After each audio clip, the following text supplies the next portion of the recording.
తన డైలాగ్స్ తో అందరినీ మెస్మరైజింగ్ చేసే సాయి కుమార్ కి పాపం కష్టాలు మొదలయ్యాయి.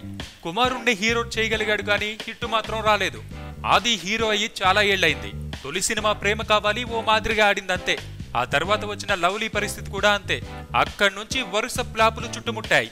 సుకుమారుడు, ప్యార్ మే పడిపోయానే, రఫ్, గరం ఇలా 4 ప్లాపులు తగిలాయి. చుట్టాలబ్బాయితో అయినా హిట్ కొడతాడనుకుంటే అది దెబ్బ కొట్టింది.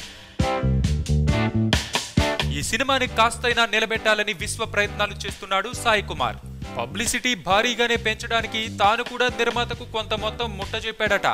తనకున్న పరిచయాలతో కేంద్ర మంత్రి వెంకయ్య నాయుడిని తీసుకొచ్చి సినిమా చూపించాడు. మీడియా వాళ్లు కూడా ఫోన్లు చేసి మా అబ్బాయి సినిమాని కాస్త చూసుకోండి అంటూ పర్సనల్ గా రిక్వెస్ట్ చేస్తున్నాడట. పాపం సాయి కుమార్ ఎంత చేసినా ఒకటి తెలుసుకోలేకపోతున్నాడు. గుర్రాన్ని చెరువు దగ్గరికి తీసుకురావచ్చు, కానీ బలవంతంగా నీళ్లు తాగించలేం కదా. ఇది అంతే. హీరో చేయడం సులభం, కానీ హిట్ కొట్టడం అనేది హీరో చేతిలోనే ఉంటుంది.